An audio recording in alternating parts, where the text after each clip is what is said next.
guys, welcome back to my channel. And this video is really special because I would officially like to welcome you guys to Gamma Digamma Season 2. And there's going to be a lot of great content, and I got better editing softwares, so there are going to be special effects, and there's going to be a lot of fun, while making videos and even watching videos. And in case you didn't notice, this is the new logo that we'll be using now. Yeah. Okay, so let's get down to the first order of business for the day. And as the thumbnail suggests, and I really hope you're not blind, or you know, I hope you have a good excuse for not looking at the nice thumbnail I created. But anyways, it's about tackling two identical problems. And if you still delve in the realm of easy and difficult math problems, I'll say the first one is pretty easy, and the second one requires a little bit of work. That's it. Yeah, that's all I'm gonna say. So let's get to it, as always. Okay, so the first problem for the day is I don't know. Let's call it, say, L1 is equal to the limit as n tends to infinity of the integral from 0 to 1 of dx over 1 plus x to the n, but that's not all, raised to the nth power. Okay, so we have limit of an integral which has that limit variable in the integrand and also in the power. Things couldn't get worser, but I mean, let's just break this problem up. Let's just look at the first integral, this integral inside.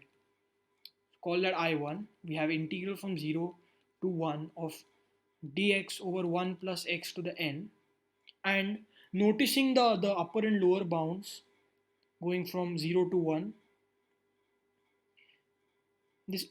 there is a possibility of using geometric series because we are well within our radius of convergence.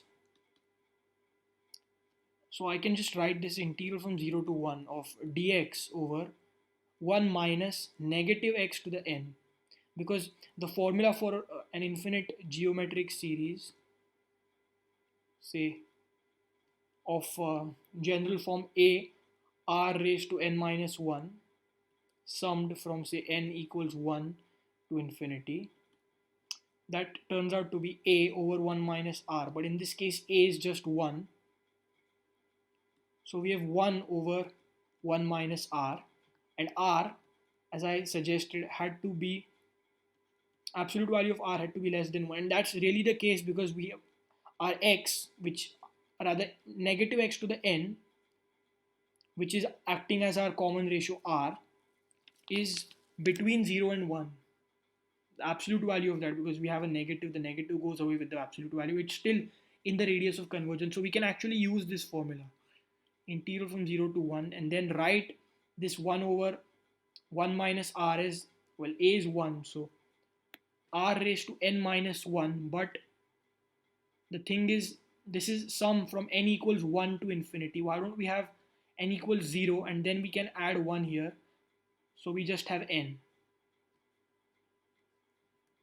So we have sum from n equals 1. Let's call that k because n is already being used. So k equals 0 to infinity of negative x to the n raised to the kth power dx.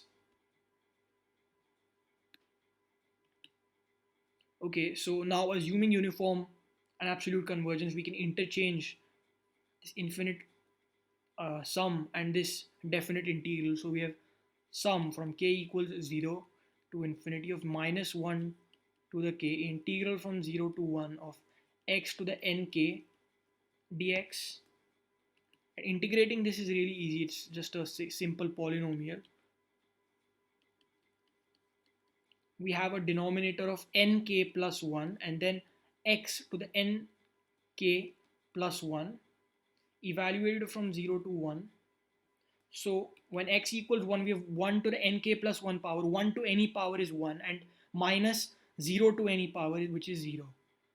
So we just have sum from k equals 1 to infinity of minus 1 to the k over nk plus 1.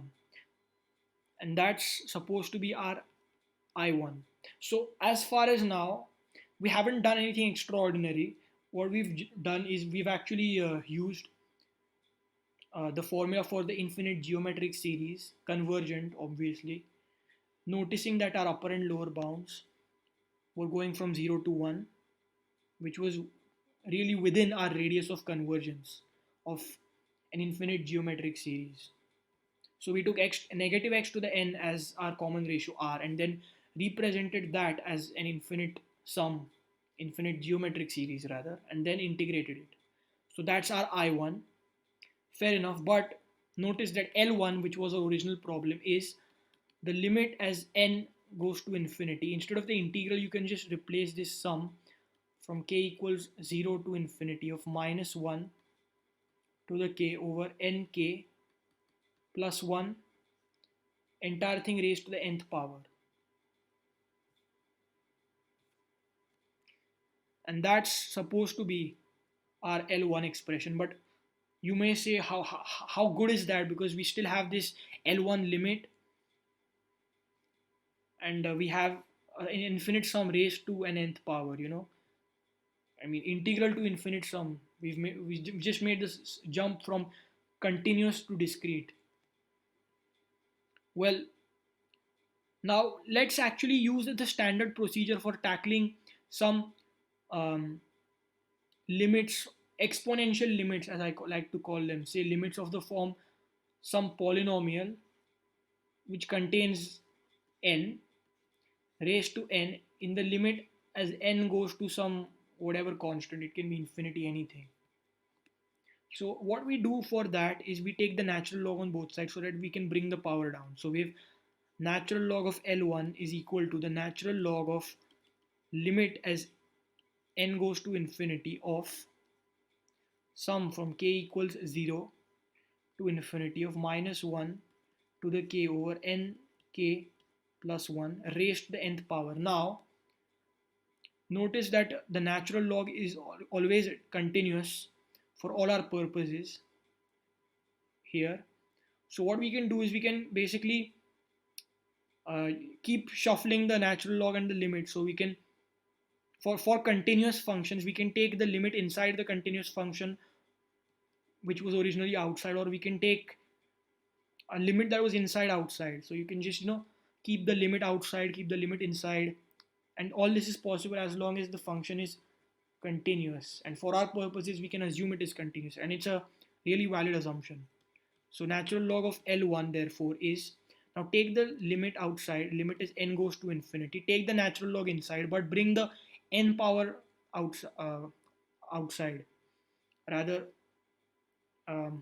natural log of a to the power b becomes b times natural log of a. So that's exactly what we're going to do here.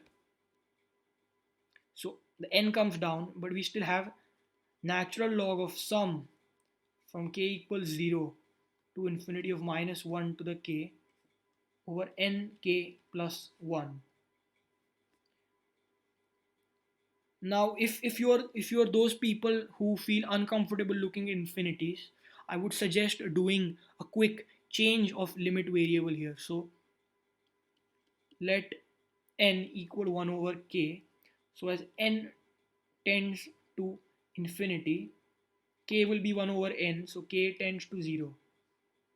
We can use the fact to write this limit as k goes to 0 of, now n is 1 over k, so 1 over k times natural log of sum from k equals, using k was a bad idea. This is when I realized that. So instead of k, do a capital R. Advantage of overwriting, because k was already in the sum. So So minus 1 to the k over n over capital R plus 1, right? K is rather, instead of n we have an R, my bad. So k divided by R, because n is 1 over capital R. And now we have limit as R goes to infinity of the natural log of sum from k equals 0 to infinity of, you can take the LCM, R will go in on top, minus 1 to the k times R over k plus R. All of that is divided by R. Now notice if we can use the L'Hopital's rule, because we have a ratio and R is going to 0. Let's check if we have a 0 over 0 or infinity over infinity situation. So since we have R, the denominator of 0, we need a numerator of 0. So when you plug in R equals 0 in over here, we have natural log of 0. Natural log of 0 is negative infinity. So the situation here is negative infinity over 0. And we can't use L'Hopital's rule. So L'Hopital's rule is out of the question. Well, what can we do? Notice that this, when you plug in R equals 0, we have a 0, natural log of 0, and that's exactly what is causing the trouble. Because natural log at infinity and 0 just doesn't behave properly. So what are we going to do? I would suggest converting this natural log into 1 plus some variable, because this is well behaved, because you remember this also has a Taylor series associated with it, and it's not only because of the Taylor series, but in general natural log of 1 plus variable uh, is way preferred than natural log of just some variable, given this limit what R is tending to. So to do that, let's write some terms of this infinite sum that is inside the natural log. So sum from k equals 0 to infinity of minus 1 to the k R over k plus R. So when k equals 0, that's the first term, we have minus 1 to the 0, which is 1, and k 0 plus R. So we have R over R, which is 1. So the first term is 1, and then all the other terms, all the other terms are after that, so we calculated the case of k equals 0.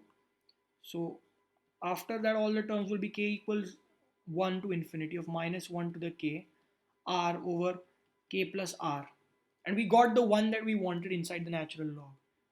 So limit as R goes to 0 of the natural log of 1 plus the sum from k equals 1 to infinity of minus 1 to the k R over k plus R,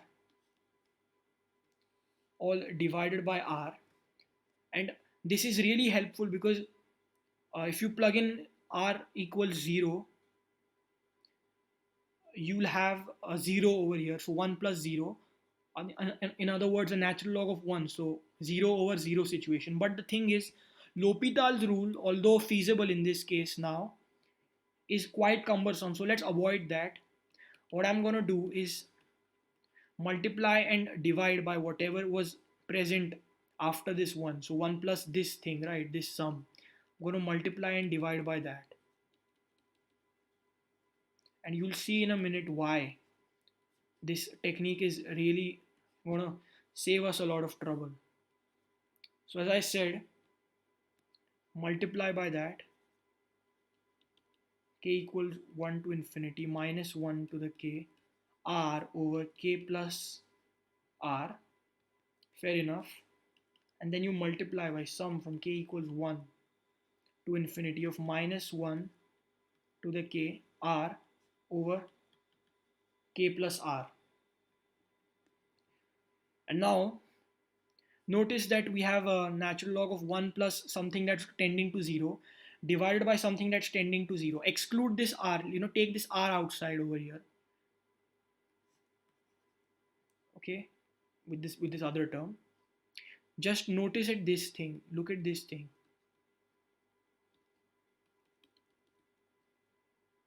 Natural log of 1 plus something that's tending to 0 divided by that same thing that was tending to 0. And we have a nice formula in limits of natural logs. Natural log of 1 plus x over x will become 1. And that's exactly what's happening, right? Something that's tending to 0, like this x that was tending to 0, divided by that something that was tending to 0.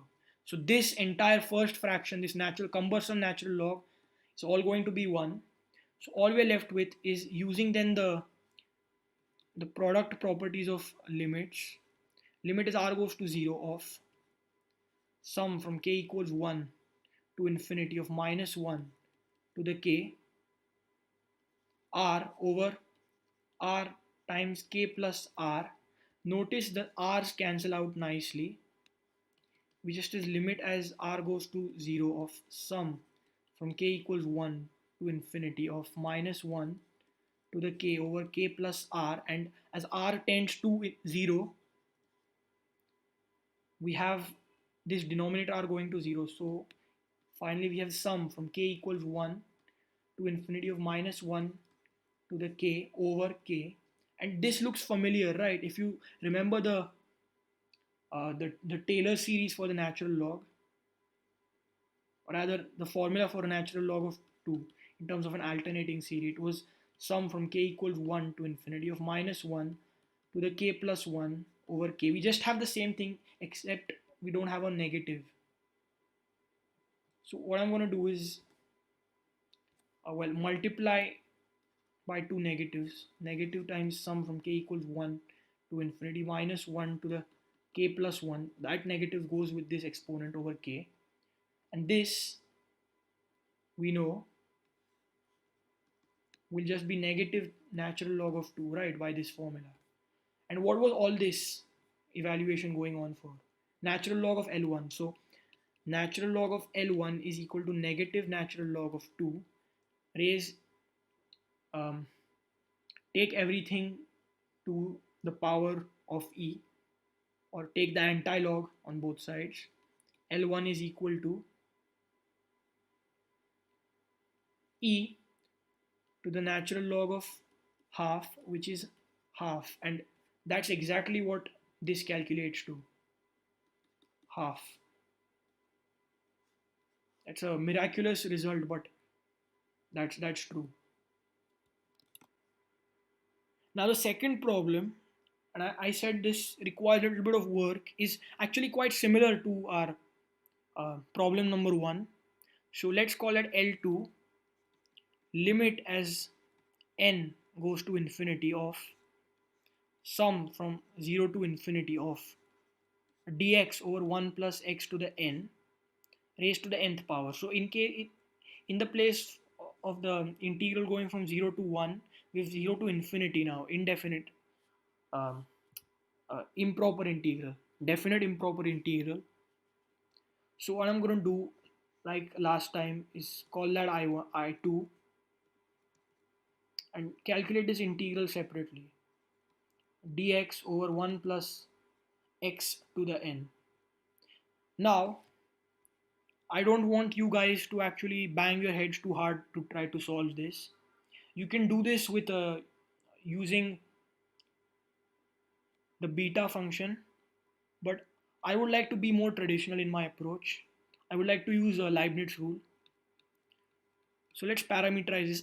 I2 of t is equal to integral from uh, 0 to infinity of, well, the parameterize I'm going to choose is going to be such that it eliminates the denominator. This denominator is the worst thing literally that's happening to us now.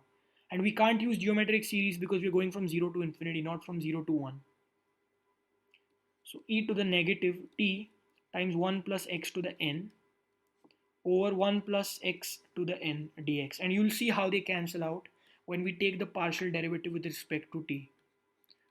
So I2 prime of t, differentiating both sides with respect to t, we have integral from 0 to infinity of negative, because of this chain rule, e to the negative t times 1 plus x to the n times 1 plus x to the n by chain rule. That's where the negative comes in along with this, divided by 1 plus x to the n dx. Lo and behold, our choice of parameterization is triumphant because that it served our purpose really well. So we have integral negative integral from 0 to infinity e to the negative t times e to the negative t x to the n, just using exponent properties. We have negative e to the negative t integral from 0 to infinity e to the negative t x to the n dx. Now a quick substitution would be really helpful. So let w is equal to t times x to the n. So x is equal to w over t raised to the 1 over nth power. So dx is equal to t to the negative 1 over n is a constant, divided by n times w to the 1 over n minus 1 dw. Just chain rule, guys, nothing else. And miraculously, the upper and lower bounds remain the same. So if e to the negative w dx turns out to be t to the negative 1 over n times w to the 1 over n minus 1 dw. Take the t outside because that is independent of w. So negative e to the negative t times t to the negative 1 over n integral from 0 to infinity e to the negative w to the 1 over n minus 1 dw. And notice this over here is the gamma function. So e to the negative uh, negative e to the negative t to the negative 1 over n times the gamma of, well, whatever the power of w was plus 1. So 1 over n minus 1 plus 1 is gamma of 1 over n. Fair enough. That's I2 of I2 prime of t rather. Okay, now how does our I2 of t relate to I2? Well, notice that um, I2 of t when t equals 0 is nothing but I2, because e to the 0 will be 1, so we'll just have a dx. But on the other hand, a useful observation for our lower bound when we reintegrate with respect to t is in the limit as t goes to infinity of I2 of t, you have 0 because e to the negative t times some junk in the limit as t goes to infinity will decay to 0, right? The graph will go like this. So it eventually decay to 0. So our upper and lower bounds are from 0 to infinity. So if we integrate from 0 to infinity, I2 prime of t with respect to t, we have I2 of t at infinity minus I2 when t equals 0. Well, this first is 0 minus I2. So negative I2 is equal to this integral. Okay, so negative I2 is equal to negative, pull all the non-t dependent terms outside. So that's gamma of 1 over n times integral from 0 to infinity, like I suggested here, t to the negative 1 over n e to the negative t dt. The negatives will cancel out. So I2 is gamma of 1 over n,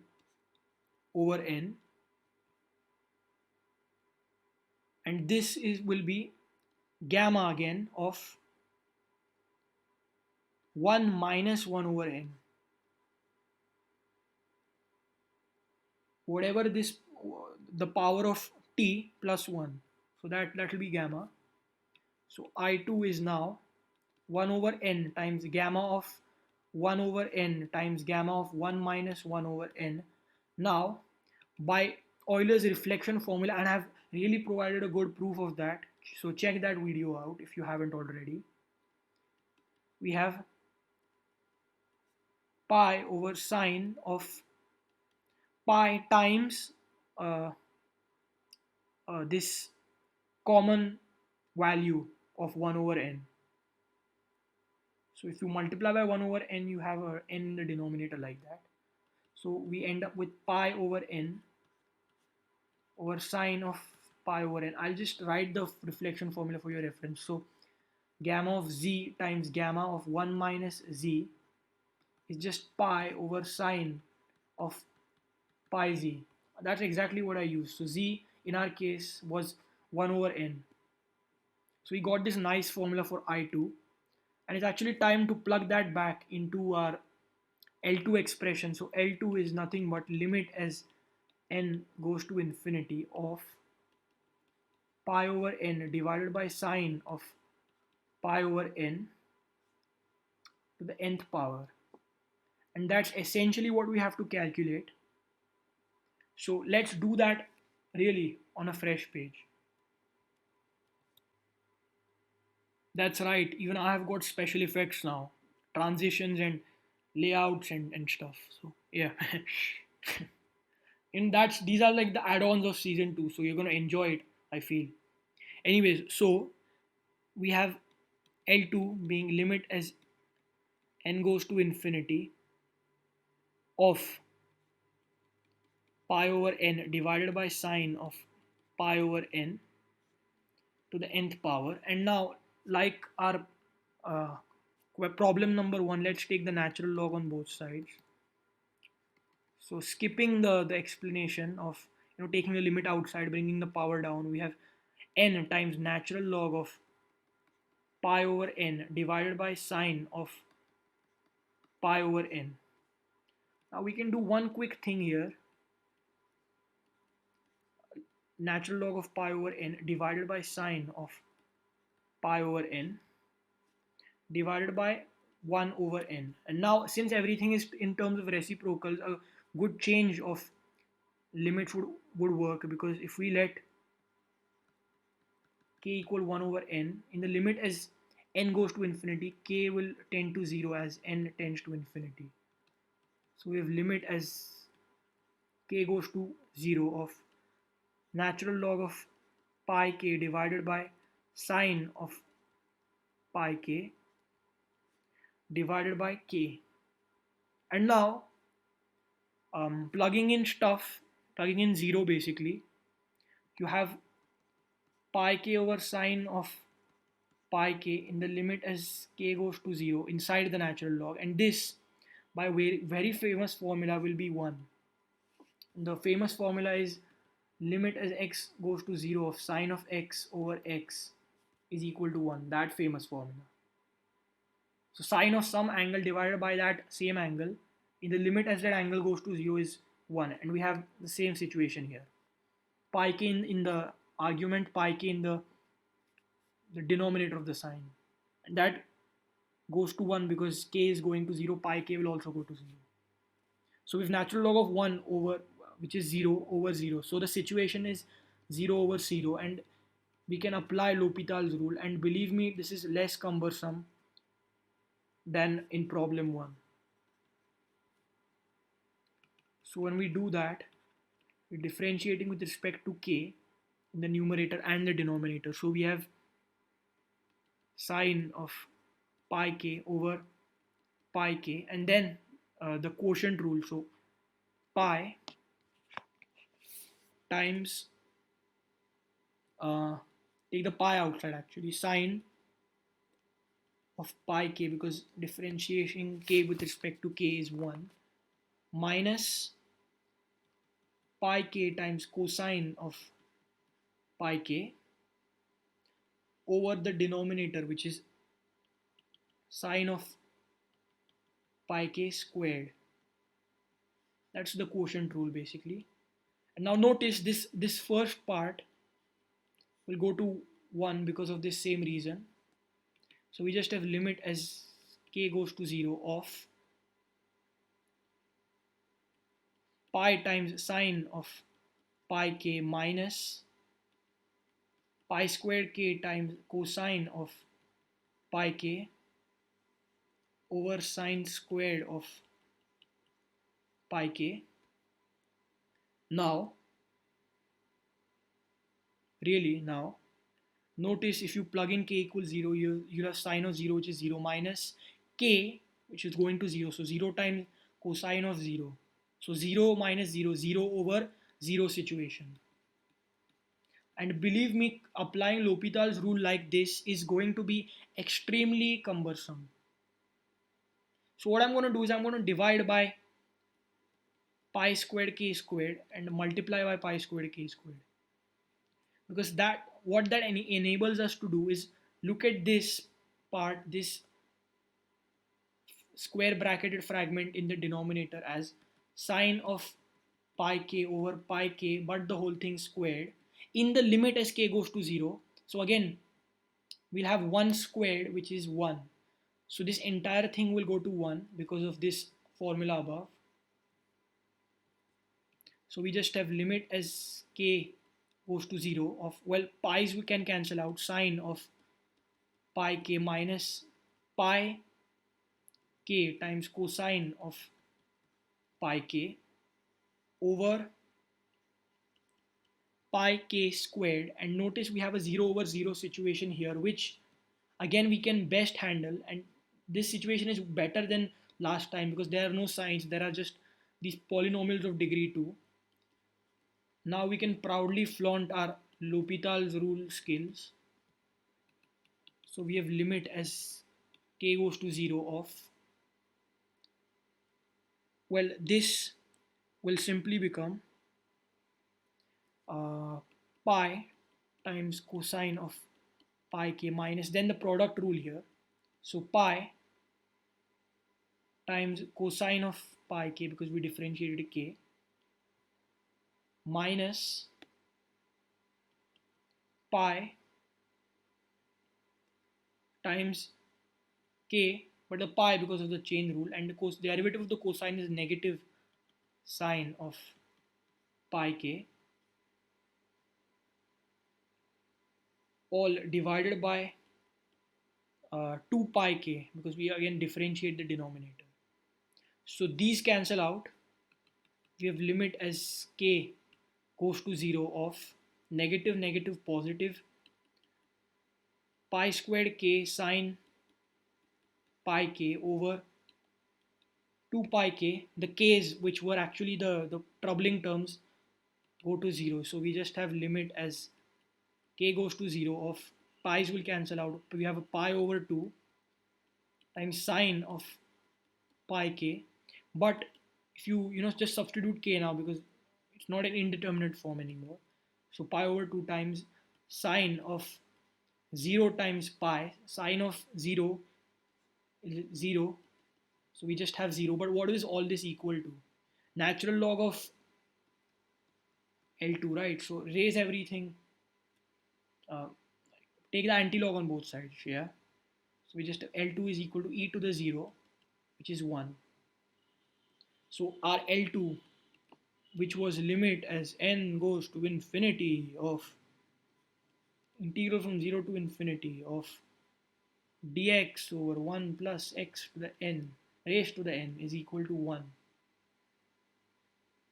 So problem 1 turned out to be half, problem 2 turned out to be 1 after all this exercise in limits. And that's actually a really miraculous result given the crazy nature of the questions. But again, as always, we were successful to solve it. Now to finally conclude, as we always do, L1 was equal to limit as n goes to infinity of, well, integral from 0 to 1 of dx over 1 plus x to the n raised to the nth power, and that turned out to be half. L2 was equal to limit as n goes to infinity of integral from 0 to infinity of dx over 1 plus x to the n raised to the n turned out to be 1. So this means that 2 times limit as n goes to infinity of integral from 0 to 1 of dx over 1 plus x to the n raised to the n is equal to integral from 0 to infinity, again in the limit as n goes to infinity of dx over 1 plus x to the n, where the integral is raised to the nth power. Right, we have this statement here, which is really weird given we have an integral raised to n which tends to infinity, and it's a really weird situation. I could, club both these things together and get like a really nice expression for natural log of 2, but it turned out that this video was already too long, so I'm like, I'll probably combine that in a research paper or something, I don't know. So yeah, that's it for this video, guys. I hope you enjoyed. Please, really important, season 2 going strong. Recommend me to your friends and spread me in your math community. I'll keep improving my content. That's my uh, promise of determination. So, anyways, stay home, stay safe. Don't forget to chill, and peace out. Keep doing math.